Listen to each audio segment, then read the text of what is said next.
તો સુરતમાં ગણેશ પંડાલ પર પથ્થરમારાની ઘટના મુદ્દે હવે રાજકારણ ગરમાયું છે। ત્યારે ગુજરાત એઆઈએમઆઈએમના પ્રવક્તા દાનિશ કુરેશીએ આ મુદ્દે નિવેદન આપ્યું છે। તેઓએ કહ્યું છે કે પથ્થરમારાની ઘટના દુઃખદ છે। સુરતને બાનમાં લેવાનો પ્રયત્ન કરવામાં આવ્યો છે। પોલીસે એકતરફી કાર્યવાહી જ કરી હોવાના આક્ષેપ પણ જે નેતા દાનિશ છે તેમના દ્વારા કરવામાં આવ્યા છે। તેમનું કહેવું છે કે નિષ્પક્ષ તપાસ કરીને જવાબદારો સામે કડક કાર્યવાહી કરવામાં આવે। અમે માંગ કરીએ છીએ કે ગૃહમંત્રીશ્રીએ એવો એક આદેશ કર્યો હતો કે સવારે સૂર્યની કિરણની સાથે પણ લોકોને ગિરફ્તાર કરવામાં આવશે, પણ એક તરફી ક્યાંક ને ક્યાંક કાર્યવાહી કરવામાં આવી છે એવો લોકોને ભાસ થઈ રહ્યો છે। કારણ કે બપોર પડી ગઈ છે, ધોળા દાડા સુધી હજી પણ જે લોકોએ રાત્રે વાહનો સળગાયા હતા એમની સામે કાર્યવાહી થઈ શકી નથી। તો અમારી માંગ છે કે ભાઈ ગૃહમંત્રીજી, જે લોકો આના માટે જવાબદાર છે એમને પણ જેલના સળિયા પાછળ ધકેડવામાં આવે। તો એક જ તરફ કાર્યવાહી પોલીસ દ્વારા કરાઈ રહી હોવાના આક્ષેપ પણ એઆઈએમઆઈએમના ગુજરાતના નેતા દાનિશ કુરેશીએ લગાવ્યા છે। તેમનું કહેવું છે કે કાર્યવાહી યોગ્ય રીતે કરવામાં આવે। હવે સુરત ગણેશ પંડાલ પર પથ્થરમારાની ઘટના મુદ્દે રાજકારણ પણ ગરમાવાનું શરૂ થઈ ગયું છે। એક તરફ જ્યાં એઆઈએમઆઈએમ તરફથી પ્રતિક્રિયા સામે આવી ચૂકી છે, જો કે હજુ સુધી આ મુદ્દે કોંગ્રેસ કંઈ પણ બોલવા તૈયાર નથી। તસવીરો લગાતાર અમે આપણે બતાવી રહ્યા છે। ગઈકાલે જે ઘટના સામે આવી હતી અને તેને લઈને લગાતાર વિરોધ કરવામાં આવ્યો હતો, પરંતુ સુરત પોલીસ દ્વારા તાત્કાલિક કાર્યવાહી કરવામાં આવી અને રાતોરાત એ લોકોની અટકાયત કરી લેવામાં આવી છે અને તેમની સામે કાર્યવાહી પણ કરવામાં આવી રહી છે। વહેલી સવારથી જ હવે બુલડોઝર ફેરવવાની કાર્યવાહી પણ શરૂ કરી દેવામાં આવી છે। જે સૈયદપુરા વિસ્તાર છે ત્યાં ગેરકાયદે બાંધકામ છે, ત્યાં પણ હવે ગેરકાયદે દબાણો દૂર કરવાની કામગીરી, બુલડોઝર ફેરવવાની કામગીરી શરૂ કરી દેવામાં આવી છે। ગઈકાલે ખૂબ જ તંગદિલી ભર્યું વાતાવરણ સૈયદપુરા વિસ્તારમાં જોવા મળી રહ્યું હતું, પરંતુ ત્યારબાદ અત્યારે ત્યાં શાંતિનો માહોલ છે। હવે જે ગણેશ મહોત્સવ ચાલી રહ્યો છે ત્યાં કોઈ પણ આફત ન આવે તેની ખાસ તકેદારી રાખવામાં આવશે। આ અંગે વધુ વાત કરવા માટે અમારી સાથે એઆઈએમઆઈએમ તરફથી દાનિશ કુરેશી ખુદ જોડાઈ રહ્યા છે। દાનિશભાઈ, સૌથી પહેલા તો મારો એ સવાલ, તમારી બાઇટ સાંભળી મેં હમણાં, તમે એમ કહ્યું છે કે માત્ર એક તરફી કાર્યવાહી કરવામાં આવી છે પોલીસ દ્વારા કે પછી ગૃહ રાજ્યમંત્રી દ્વારા, એટલે શું કહેવા માંગો છો તમે? હું એવું કહેવા માંગુ છું કે વીતી રાત્રે ગઈકાલે ગૃહમંત્રી શ્રી ત્યાં સ્થળ પર ગયા હતા અને ભારતીય જનતા પાર્ટીના બીજા પણ નેતાઓ હતા, ત્યાંના મેયર પણ હાજર હતા અને ગૃહમંત્રીએ એવો આશ્વાસન આપ્યો હતો કે લોકો શાંતિ બનાવી રાખે, કાયદાનું કામ કરશે। પણ જે મેસેજ મળી રહ્યા છે સુરતથી, એવું જાણવા મળ્યું છે કે મોડી રાત્રે ત્યાં પાછા તોફાનો થયા, વાહનોને પણ નુકસાન પહોંચાડવામાં આવ્યું છે।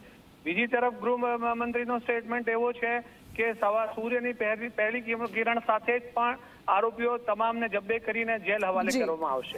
પણ અત્યાર સુધી જે બી જવાબદારો છે એ લોકોને અરેસ્ટ કરવામાં આવ્યું નથી ને ક્યાંક લોકોમાં એવો દ્વેષ છે કે ભાઈ એક તરફી કાર્યવાહી થઈ રહી છે, કારણ કે મુસ્લિમ સમાજના જે સ્થાનિક લોકો છે એમનું તો અરેસ્ટ થઈ ગયું, પણ બીજી તરફના જે લોકો હતા એમની સામે ક્યાંક ને ક્યાંક કાર્યવાહી થઈ નથી।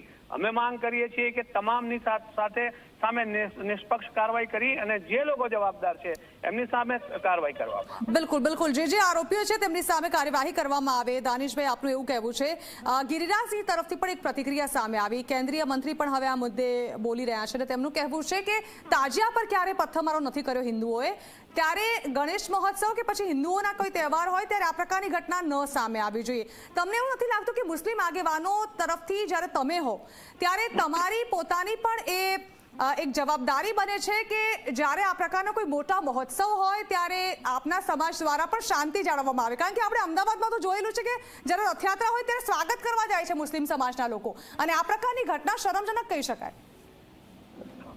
જે રીતનો બનાવ બન્યો છે, જે માહિતી મળી રહી છે એ પ્રમાણે જે ઝઘડો થયો હતો એ નાના છોકરાઓનો ઝઘડો છે, બહુ મોટા બાળકો પણ નથી, છતાં પણ એમની સામે જે રીતે કાર્યવાહી કરવામાં આવી રહી છે ખરેખર જો જવાબદાર છે તો કરવો જોઈએ. પણ ફરીથી હું રિપીટ કરું છું કે કેન્દ્ર મંત્રી ગિરિરાજસિંહજી જે વાત કરી રહ્યા છે, હું તો એમ પૂછવા માંગુ છું કે દેશની અંદર ભારતીય જનતા પાર્ટી એકમાત્ર પાર્ટી એવી છે કે જે લોકોએ મુસ્લિમોના ધાર્મિક સ્થાનને નિશાનો બનાવવા માટેનો મુવમેન્ટ ચલાવેલું છે. હવે આ લોકો આવી વાત કરે છે તો મને લાગે છે કે ક્યાંક ને ક્યાંક વિચારવા જેવું છે ગિરિરાજસિંહજીને. અચ્છા, દાનિશભાઈ આપ જોડાયેલા રહેશો આપણી સાથે. વીએચપીના પ્રવક્તા હિતેન્દ્ર રાજપૂત પણ જોડાઈ ગયા છે. હિતેન્દ્રભાઈ, દાનિશભાઈ પણ આપણી સાથે છે અને તેઓનું કહેવું છે કે માત્ર એકતરફી કાર્યવાહી સુરત પોલીસ દ્વારા કરવામાં આવી અને ગૃહ રાજ્યમંત્રી પણ માત્ર એકતરફી ટાર્ગેટ કરી રહ્યા છે. આપને શું લાગે છે આ પ્રકારની ઘટના જે થવી છે બિલકુલ તેને યોગ્ય ન ઠેરવી શકાય? કોઈ પણ ધર્મ હોય તેની આસ્થા પર આ પ્રહાર છે, શું પ્રતિક્રિયા આપશો? જણાવેન, સૌથી પહેલા તો આ જે ઘટના છે ખૂબ જ દેશમાં વસતા જે બહુમત સમાજ છે એના માટે આઘાતજનક અને દુઃખદ ઘટના છે. ખૂબ દુર્ભાગ્યપૂર્ણ ઘટના છે કે ભારતમાં બહુસંખ્યક જે સમાજ છે એ પોતાના આરાધ્ય દેવી દેવતાઓની જ્યારે પણ આવી પૂજા અર્ચના કે આવી પ્રસંગો હોતા હોય, એમના તહેવારો હોય, ત્યારે એમને આવી ભયજનક પરિસ્થિતિમાં મૂકવામાં આવે છે, આવી રીતે હુમલાઓ થાય છે. અને એ પણ જ્યારે આવા હુમલાઓ થયા છે ત્યારે સુનિયોજિત હુમલાઓ થયા છે એ બહાર આવ્યું છે, તપાસમાં ષડયંત્રપૂર્વક બહાર આવ્યું છે. અને આમાં પણ પાછલા વખત જે ઘટના થઈ હતી આ જગ્યા સુરતમાં અને આ વખત જે ઘટના થઈ છે આમાં એક નવી પેટર્ન બહાર આવી છે. પાછલા 3-4 વર્ષથી દેશભરમાં પથ્થરમારાઓની ઘટના ઘટી રહી છે, જે ષડયંત્રપૂર્વક તો છે જ, પણ ગુજરાતમાં ક્યાંક ને ક્યાંક કાશ્મીર વાળી પેટર્ન 2 વખતથી અમલમાં આવી છે. આ નવી પેટર્ન છે. હવે ક્યાંક ને ક્યાંક આ જેહાદી તત્વો હવે આ નાના જે ફુલકાઓ છે, કોમી જે મજહબી જે શિક્ષાથી આવી રીતે પ્રેરાઈ રહ્યા છે, કટ્ટરપંથી શિક્ષાથી પ્રેરાઈને આ નાના ફુલકા બાળકોના હાથમાં હવે પથ્થર અને બોમ્બ આપવા સુધી આ લોકો પહોંચ્યા છે. અને સેમ કાશ્મીરની પેટર્ન પર ગુજરાતની શાંતિ દોડવા જઈ રહ્યા છે. ગયા વખત પણ સગીર યુવકો આમાં સામે આવ્યા હતા, આમાં પણ કાલે જે પથરાવ થયો છે, જે ઘટના કહી છે, આમાં હિતેન્દ્રભાઈ તમને એવું લાગે છે કે જાણી જોઈને આવા પ્રકારના કૃત્યોમાં સગીર બાળકોને ઇન્વોલ્વ કરવામાં આવી રહ્યા છે, સગીરોને ઇન્વોલ્વ કરવામાં આવી રહ્યા છે, જેને કારણે કોઈ મોટી કાર્યવાહી ન થઈ શકે, એવું કહેવા માંગો છો આપ? જી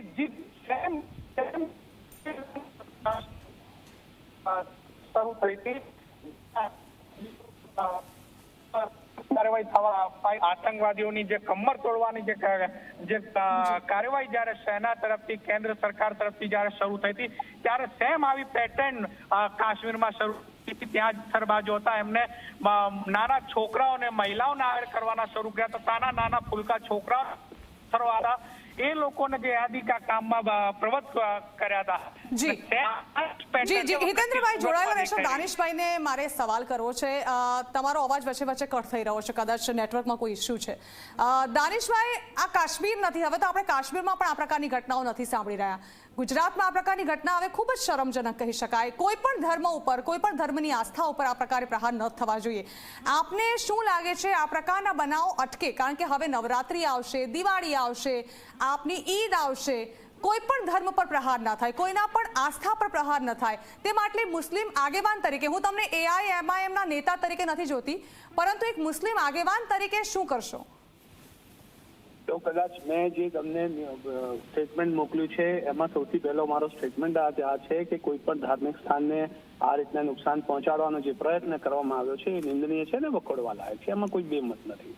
પણ ભારતીય જનતા પાર્ટી અને એની ભગીની સંસ્થાઓની જયારે આપણે વાત કરીએ છીએ તો હું તમને કહી દઉં કે આ દેશ સદીઓથી આપણે એક તાંતણથી ગોઠવાયેલા છીએ. અને બીજી વાત એ છે કે તમામ ધાર્મિક લોકો, તમામ ધર્મના લોકો એકબીજાના ધર્મ સાથે સંકળાયેલા હતા જ અને છે જ, એમાં કોઈ બેમત નથી. પણ જે લોકો રાજનીતિ કરી રહ્યા છે, પ્રદેશના જે વાતાવરણ છે અને જે દોડવાનો પ્રયત્ન કરી રહ્યા છે, એવા લોકોને આઈડેન્ટિફાય કરવાની જરૂર છે. જેના હું આ ફરીથી નામદાર ગુજરાત હાઈકોર્ટનો પેલો ઓર્ડર ટાંકીશ કે તમને ખ્યાલ હોય તો ગયા વર્ષે પણ તોફાનોની ઘટના ઘટી હતી, જેમાં સ્પષ્ટ ડાયરેક્શન હતું કે તલવારોને આવા સાધનોની પરવાનગી આપવામાં કરવામાં આવે નહીં, છતાં પણ ઘણા બધા નંબર ઓફ વિડીયોઝ મારી પાસે છે કે ક્યાંક ને ક્યાંક તેમાં તલવારો અને બીજા બધા હથિયારોનો ઉપયોગ થયો છે. પ્રતિબંધિત છે. નામદાર ગુજરાત હાઈકોર્ટે એની અંદર ડાયરેક્શન આપેલું છે. તો આ કોણ એવા તત્વો છે, કોની પાસે આટલી બધી સત્તા આવી ગઈ છે જે સરકારની ઉપરવટ જઈને, ગૃહ મંત્રાલયની ઉપરવટ જઈને, પોલીસની ઉપરવટ જઈને આ બધું ગોઠવણ કરી રહ્યા છે?